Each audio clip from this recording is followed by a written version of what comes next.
로마서 8장 말씀은 참 제가 좋아하는 말씀 가운데 하나입니다. 은혜를 많이 받았기 때문입니다. 또 로마서 8장은 지난번에 성경 암송대회 때 우리 자녀들이 CMI 캠프에서 다 외웠던 말씀인데 우리 자녀들이 얼마나 말씀을 잘 외우는지 막 힘이 나고 아주 새 생명이 돋는 그런 은혜의 시간을 가졌어요. 로마서 8장을 얘기하면요, 저는 성령장이다 이렇게 생각하게 됩니다. 성령장이다.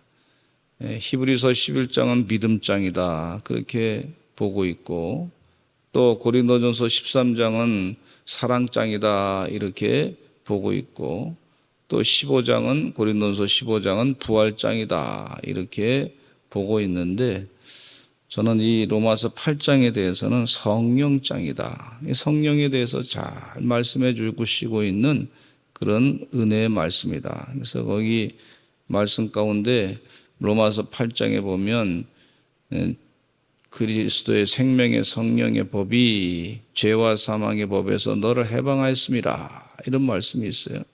얼마나 귀한 말씀인지 몰라요. 그래서 생명의 성령의 법이 너를 죄와 사망의 법에서 해방하였느니라. 할렐루야. 우리를 성령으로 죄와 사망의 법에서 해방시켜 주시는 은혜가 있다. 그렇게 말씀해 주고 있어요. 그리고 이 성령은 우리에게 로마서 8장 하반부에 보면은요, 오늘 본 말씀에 보면 성령님은 우리를 하나님의 사랑에서 끊을 수 없는 것이다. 그런 존재다. 그걸 가르쳐 주시고 있는 거예요. 성령님은요, 우리에게 아주 거룩한 생각을 주어주는데 하나님의 사랑에서 절대 넌 떨어지지 않는 것이다. 그거를 가르쳐 주고 있어요. 그러니까 성령님은 생각을 우리에게 바른 생각을 주시는 걸 볼 수가 있어요. 이 세상은 자꾸 사람을 갈라쳐가지고 이 네오마르크시즘 공산주의 사상은 계급투쟁이라 그래가지고 모든 걸 갈라치게 해요. 그래서 권력 있는 사람과 없는 사람을 딱 구분시켜 놓고, 권력이 없는 사람은 권력 있는 사람의 것을 뺏어야 된다. 돈 있는 사람과 돈 없는 사람을 딱 구분시켜 놓고서 없는 사람이 이 프롤레타리아 투쟁을 통해서 있는 사람 거를 지주 계급이라든지 억압했던 사람 거를 뺏어가지고 우리 것으로 만든다. 이것이 이제 프롤레타리아의 무슨 이 공산주의 계급 투쟁. 또 남성과 여성은 남성으로부터 결혼해서 보니까 좋은 것 같이 산다. 그래서 여자가 억압받고 있으니까 거기서부터 해방받으려면 결혼을 하지 말아야 된다. 이런 식으로 가는 것이 이 갈라치기 이론이죠. 그거 노인과 젊은 사람을 갈라치게 하는 계급투쟁론이에요. 그래서 요즘에 문제가 되고 있는 발언 가운데 제가 가만히 생각해 보니까 이 사람이 이게 계급투쟁론에 영향을 받은 것 같다 하는 생각을 마음 가운데 좀 많은 부분에 그런 부분이 있는 것 같다 이런 생각을 갈라치게 하는 거예요. 그래서 이걸 우리가 사상의 뿌리를 잘 보시면서 그 사람들이 어떻게 그런 얘기를 하는지 이게 잘 요즘에 성소수자라 그래서 소수자가 그래서 그 사람들이 억압받는 것처럼 마치 계속해서 얘기하고 있는데 우리가 그 사람들을 그렇게 한다 그래서 그냥 우리나라 법적으로 갖다 죽이고 그 사람들의 피해를 인권을 엄청나게 하고 그런 거 없거든요. 그런데도 피해 많이 받은 것처럼 자꾸 코스프레 하게끔 해가지고 이 정상적인 그런 가정생활을 하는 사람과 마치 그 사람들에게 억압받는 것처럼 갈라치게 하는 그런 모습을 볼 수가 있어요. 그게 이 영적으로, 그게 사상적으로 하나님의 영으로 바르게 사로잡히면 그걸 구분하게 되고 악령이 자꾸 그렇게 생각을 만들어줘. 그래서 사람에게 분노 감정을 이렇게 내가 조금 힘들고 못 살면 저 못된 놈들 있는 사람들이 다 뺏어갔다 이런 식으로 하면서 그러면서 분노 감정을 부추겨가지고 사람들에게 그 자기의 표를 얻고자 하는 그런 모습들을 볼 수가 있단 말이에요. 거기에 많이 속아나고 나가는 것이 이 선거 현상이라고 볼 수가 있는데, 주의 은혜 가운데 우리가 악령에 빠지지 말아야 되겠다 생각에 하나님의 영으로 거룩하게 바뀌어져야 되겠다 생각이, 참 마귀가요 가룟 유다에게 예수님을 팔려는 생각을 집어넣었다. 생각. 그건 악령의 역사. 근데 예수 그리스도의 성령은 영혼을 살리고 생명의 복음을 증거하고, 진리의 말씀이, 하나님의 말씀이 진리의 말씀을 깨닫게 해주시고, 그 영이 잘된 같이 범사가 잘되고 강건하고 형통케 하시고, 그 영혼이 영생의 길로 가게 하는. 그래서요, 우리 기도하실 때 하나님 성령 충만하게 해주세요. 그리고 또 기도하실 때 하나님 내 생각을, 잘못된 생각을 다 내려놓게 해주시고 하나님의 생각으로 바뀌어지게 해주시옵소서. 마귀의 생각은 물러가게 해주시고 하나님의 거룩한 생각으로 변화되게 하여 주시옵소서. 성경 말씀에 보면 마귀의 생각을 하나님의 생각으로 바꾸는 그런 말씀들이 참 많이 있잖아요.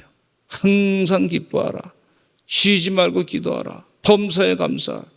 이 말씀은요 성령의 충만해서 감동해서 쓰신 말씀인데, 하나님의 진리의 말씀인데, 그 뜻대로 자꾸 살려고 할 때 영적인 변화가 있게 되고 행동의 변화가 있게 되고 말의 바뀌어짐이 있는 걸 볼 수가 있고, 거룩한 존재로 온전히 삶의 인격이 바뀌어지는 축복의 역사가 있는 것을 볼 수가 있어요. 근데 이 로마서 8장 말씀에 어제 로마 교회 성도들에게 위로의 말씀 가운데 뭐가 있냐면, 성령님이 우리를 위해서 대신해서 탄식하며 기도해 주신다 그랬어요. 우리가 참 기도가 부족해요. 부족한 사람들의 기도가. 말을 어떨 때는 잘 할지도 못해. 세상적으로 공부를 많이 못했어도 우리 성령님께서 대신해서 그냥 주여만 찾아도, 이 성전에 와서 주여, 그럼 하나님께서 생각을 하나님의 영으로 마음을 채워주시면서 이 잘못된 생각이 뭔지 깨우쳐 주시고 바른 거룩한 생각으로 우리 마음을 바꿔주신단 말이에요. 그 부족하지만 그 하나님의 영이 함께 하셔가지고 우리의 기도를, 부족한 기도를 우리 완벽하게 바꿔주시는 은혜가 있는 줄로 믿습니다. 그게 참 성령님께서, 로마 교회 성도들이 핍박을 많이 당하고 막 도망치고 다니고 가정도 형편없어지고 여기 있다 갑자기 일로 도망가고 저기 있다 저기로 도망가고, 그 지하 굴 속에 숨어서 있다가 조금 먹을 거라도 챙겨놨다는데 그거 다 집어치고 그릇이고 뭐고 음식을 집어치고 또 도망가야 되고, 이런 상황 가운데 어떻게 편안하게 그렇게 아주 기도를 할 수 있겠습니까? 완벽하게 할 수 있겠습니까? 그런데 성령님께서 로마 교회 성도들에게 위로해 주시는 메시지가, 성령님께서 너를 위해서 대신해서 탄식하며 기도해 주신다고 하는 말씀이에요. 근데 오늘 또 위로해 주시는 말씀이 뭐냐면, 우리가 무슨 말 하리요? 만일 하나님이 우리를 위하시면 누가 우리를 대적하리요? 한번 따라서 하실까요? 하나님이 우리를 위하시면 누가 우리를 대적하리요? 지금 핍박을 많이 당하고 있는 상태인데 무슨 말 하리요? 하나님이 우리를 위하시는데 누가 우리를 대적하겠느냐? 핍박은 당하고 있지만은 누가 대적하겠느냐? 그러면서 하나님의 사랑을 다시 확실하게 깨우쳐 주시는 메시지가, 32절에 하나님이 어떤 분이시냐면요, 자기 아들을 아끼지 아니하시고 모든 사람을 위하여 내주시니가 어찌 그 아들과 함께 모든 것을 우리에게 주시지 아니하겠느냐? 하나님은 우주 만물을 만드신 분이시고 천지를 만드신 분이시고 세상 역사를 주관하시는 분이시고, 그분이 얼마나 사랑이 많으신지 당신의 사랑하는 아들을 이 땅에 우리를 위해서 내보내 주셨는데, 그렇게 아들을 주신 분이, 세상에 아들 하면은 자녀가 얼마나 귀합니까? 눈에 넣어도 아프지 않을 자녀라고 하지 않습니까? 얼마나 저도 자녀를 생각하면 마음이 자꾸 이렇게 아주 잘 되기를 늘 바라는 마음이, 잘 됐으면 좋겠다, 형통했으면 좋겠다. 그래서 너무 늘 그 귀한 자녀인데, 그 귀한 자녀를 하나님께서 우리를 위해서 주셨다. 많은 사람들이 자기 이기적인 욕심을 위해서 옛날에 어떤 왕이 말이죠, 옛날 중국의 신하가 말이죠, 왕한테 자기 왕의 충성을 드러내기 위해서 자녀를 잡아가지고 그 자녀를, 참 비참한 얘기인데, 자녀를 잡아서 만두를, 속을 만들어서 밥을 먹여줬다, 만두를 만들어 주었다, 그런 얘기는 자기 이기적인 욕심을 위해서 한 건데, 그게 아니고 자기 아들을 아끼지 않는 것은 우리 모든 사람, 그렇게 하지 않아도 하나님께서 부족함이 없는데 우리를 살리기 위해서 아들을 아끼지 아니하시고 우리에게 주셨다는 거예요. 그런 하나님이 계시는데 자기 아들을 주실 정도로 그렇게 사랑 많으신 분이신데 아들과 함께 우리에게 모든 것을 주시지 않겠느냐, 그러면서 이 위로의 말씀을 다 주시는 걸 볼 수가 있어요. 지금 핍박당하고 고난당하고 환난당하고 이리 도망다니고 저리 도망다니고 힘든 상황 가운데 있지만은, 그러나 하나님께서 우리에게 모든 것 주셨는데 우리 하나님께서 아끼지 아니하고 주시지 않겠느냐, 이 믿음을 가지세요. 그때 이 초대교회 성도들이요, 이 믿음을 가지고 살았어. 그랬더니 한 300년, 330년, 300년 지난 다음에 로마가 기독교를 국교로 선포했어. 예수님 믿는 것이 옳습니다. 콘스탄틴 황제가 예수님 믿는 것이 우리나라의 신앙의 고백이고 그게 바른 일입니다 하고, 우리 이제부터는 로마는 기독교 신앙으로 삽니다, 이렇게 국교를 선포했어. 핍박을 당했지만 끝까지 하나님 믿는 사람, 하나님이 우리를 사랑하십니다. 자기 아들을 아끼지 아니하시고. 여러분, 이게 영이 잘 되는 거예요. 영이. 바로 이 내용이 영이 잘 되는 거예요. 이 생각이 바뀌어지는 거예요. 우리 하나님께서 우리를 사랑하시되 끝까지 사랑하시는데 아들 예수님까지 이 땅에 보내셔가지고 우리를 사랑하시는데 그 모든 걸 주신 하나님께서 우리에게 아끼지 아니하고 아들까지 주신 하나님께서 우리에게 모든 걸 주시지 않겠느냐, 이렇게.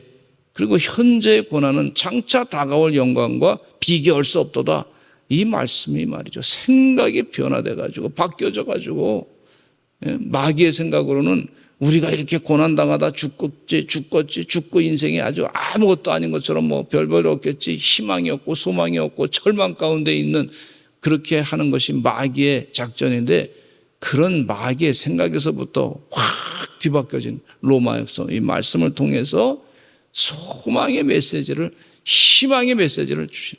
그럼에도 불구하고 희망이 있습니다. 이게 하나님이 우리를 사랑하십니다, 그렇게 말씀해 주고 있어요.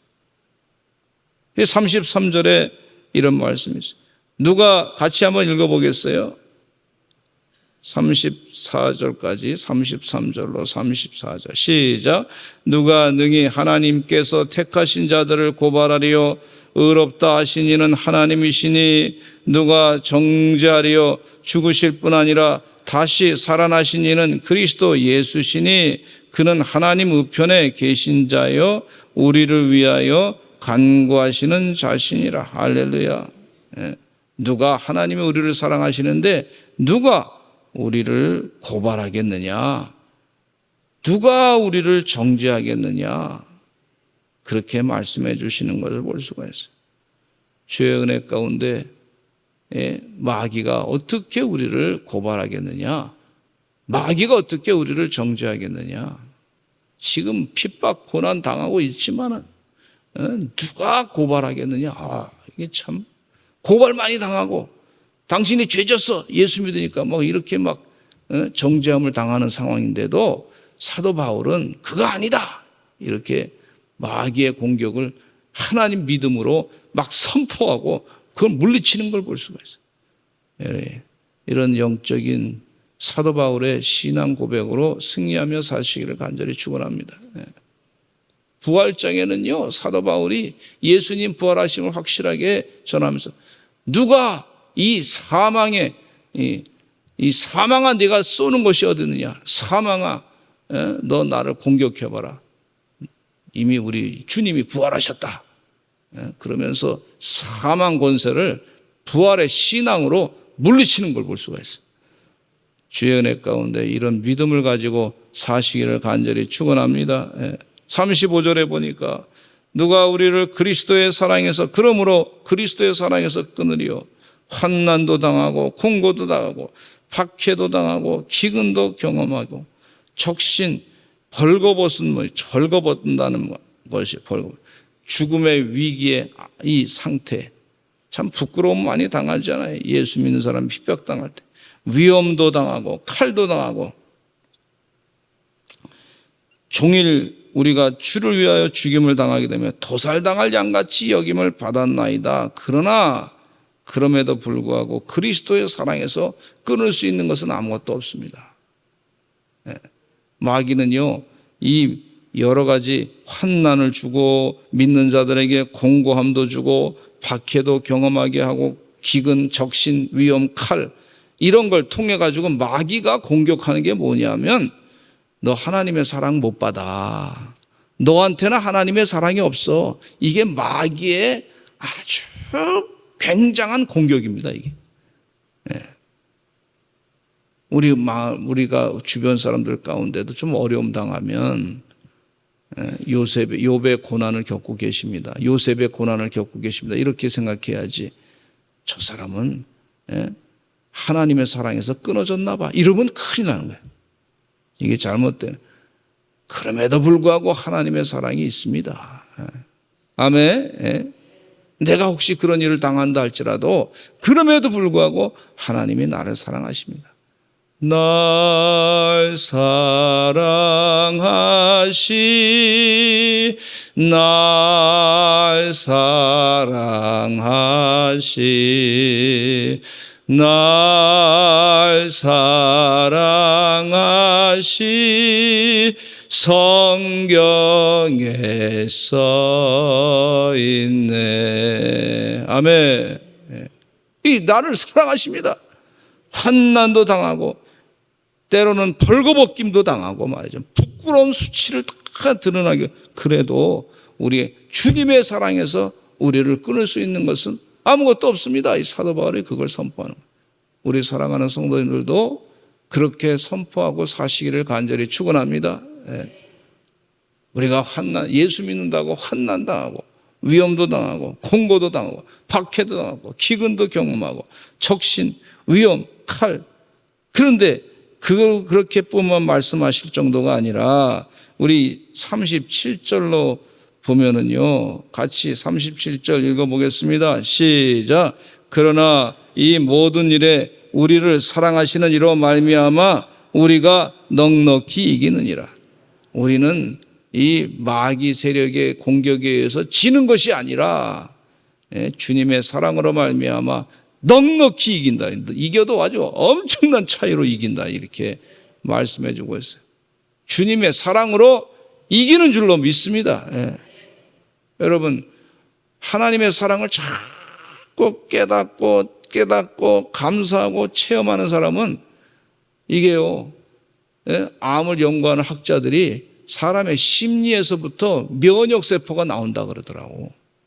사람이 이 사랑받는 누구한테 사랑을 많이 받는다는 특별히 하나님을 찬양하는 사람들에게 세상에 찬양하고 나서 사람들의 피를 막 1시간 찬양을 한 다음에 피를 뽑아서 조사해 보니까요 일반 사람들보다 면역세포가 1500배가 더 나온다는 거예요. 그러니까 몸에 다이돌피도 나오고 말이죠. 몸에 말이죠. 무슨 세로토닌도 나오고 좋은 것들이 막 나온다는 거예요.